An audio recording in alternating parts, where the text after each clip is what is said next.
আমি প্রথমে আন্তরিকভাবে ধন্যবাদ এবং কৃতজ্ঞতা জানাই আমাদের মাননীয় প্রধানমন্ত্রী জনাব তারেক রহমানকে এবং আমাদের সারা বাংলাদেশের যারা গতকালকে নতুন করে স্পোর্টসে অংশগ্রহণ করেছে এবং এই স্পোর্টসটিকে শুভ উদ্বোধন করার লক্ষ্য নিয়ে যারা নিরলসভাবে কাজ করেছেন, কষ্ট করেছেন এবং আপনারা সাংবাদিক ভাইরাও সেখানে উপস্থিত হয়েছিলেন। আমি আপনাদেরকে আন্তরিকভাবে ধন্যবাদ এবং কৃতজ্ঞতা জানাই। পাশাপাশি আপনারা মাঠেই দেখেছেন যে আসলে আমাদের মাননীয় প্রধানমন্ত্রী কতটুকু উচ্ছ্বাসিত ছিলেন এবং তিনি এতটাই উচ্ছ্বাসিত ছিলেন যে তিনি কিন্তু তার বক্তব্যের মাধ্যমে সেই বহিঃপ্রকাশ কিন্তু আসলে জাতির সামনে তুলে ধরেছেন এবং আমি আশা করি যে আমাদের যে নতুন একটি অধ্যায় যোগ হয়েছে বাংলাদেশের ক্রীড়াঙ্গনের জন্য এবং আমরা আমাদের মাননীয় প্রধানমন্ত্রীর নির্দেশনায় নেতৃত্বে আমরা তৃণমূল পর্যায় থেকে ছড়িয়ে ছিটিয়ে থাকা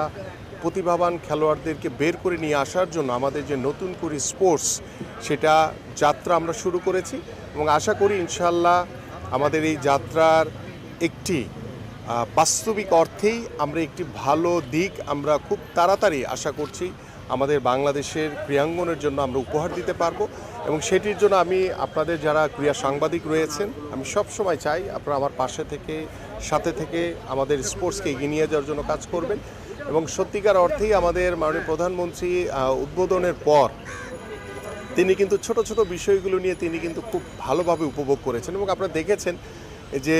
তিনি যখন মাঠে সকলের সাথে পরিচিত হওয়ার জন্য যাচ্ছিলেন খেলোয়াড়দের সাথে খুদে খেলোয়াড়দের সাথে তখন সেখানে ছোট্ট একটি বাচ্চা ছিল আপনারা দেখেছেন কিনা তার বয়স 3 বছরের বেশি হবে বলে আমার কাছে মনে হয় না এবং সে যে তার যে কুমফু যে সে যে আয়ত্ত করেছে এবং তিনি কিন্তু সেখানে মাঠে দাঁড়িয়ে উপভোগ করেছে এবং সত্যিকার অর্থেই আমাদের যারা সন্তানরা তারা আমাদের মাননীয় প্রধানমন্ত্রীকে মাঠে পেয়ে যেই পরিমাণ উচ্ছ্বাসিত ছিলেন এবং আপনারা দেখেছেন যে আমাদের ছোট ছোট বাচ্চারা মেয়েরা যারা ফুটবল খেলেছে গতকালকে সিলেট জেলা স্টেডিয়ামে তারা কিন্তু তার সাথে গ্রুপ ওয়াইজ এবং তাকে ধরে তার সাথে সেলফি তুলেছে তার সাথে ফটো সেশন করেছে এবং আমাদের মাননীয় প্রধানমন্ত্রী তিনি এতটাই উচ্ছ্বাসিত ছিলেন সেটা আসলে ভাষায় প্রকাশ করা যাবে না। পাশাপাশি আমাদের মানে এই জিয়া পরিবারের আরেকজন ক্রীড়াপ্রেমী মানুষ যার কথা গতকালকে আমি বলেছিলাম যে আমাদের বিশিষ্ট চিকিৎসক এবং সমাজসেবী আমাদের মাননীয় প্রধানমন্ত্রীর সহধর্মিণী ডাক্তার জুবাইদুর রহমান তিনিও কিন্তু অসম্ভবভাবে আমাদের এই নতুন করে স্পোর্টসের উদ্বোধনকে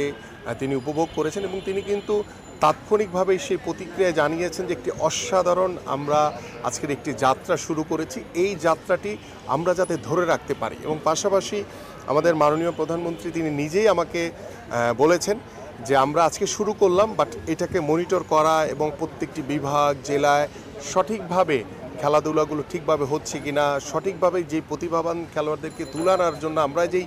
যাত্রা শুরু করেছি সেই প্রতিভাবান খেলোয়াড়দেরকে যাতে আমরা সঠিকভাবে তাদেরকে নিয়ে আসতে পারি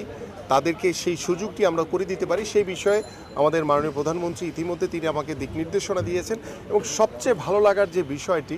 সেটি হচ্ছে যে আজকে আপনারা জানেন যে জেলা প্রশাসক সম্মেলন কার্যক্রম আজকে আমাদের মাননীয় প্রধানমন্ত্রী আজকে সকালবেলায় তিনি উদ্বোধন করেছেন এবং তিনি বক্তব্যের আগেই তিনি কিন্তু গতকালকে যে নতুন করে স্পোর্টস আমাদের যে সন্তানদের যে তরুণদের যে উৎসাহ যে উদ্দীপনা যে স্পিডটি তিনি দেখেছেন গতকালকে সেই স্পিডটিকে কাজে লাগিয়ে বলেছে যে আমরা আগামীর বাংলাদেশ গড়তে চাই। এটি হচ্ছে আসলে বাংলাদেশের আসলে স্পোর্টসের জন্য আমি মনে করি যে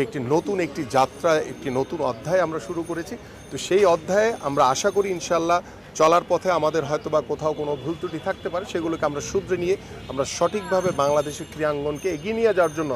যা করণীয় আছে যা করা দরকার সেই কাজটি আমরা করতে চাই ইনশাআল্লাহ। অ্যাকচুয়ালি আমরা এই কাজটি শুরু করেছি।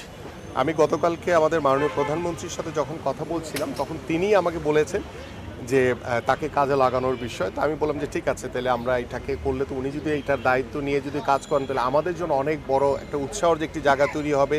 অনেক ইন্সপিরেশনের একটি জায়গা তৈরি হবে এবং আমরা স্পোর্টস ডিপ্লোমেসির মাধ্যমে যে একটি দেশের সাথে একটি আন্তরিকতা একটি ভ্রাতৃত্ববোধ তৈরি করা যায় এবং স্পোর্টস কূটনৈতিক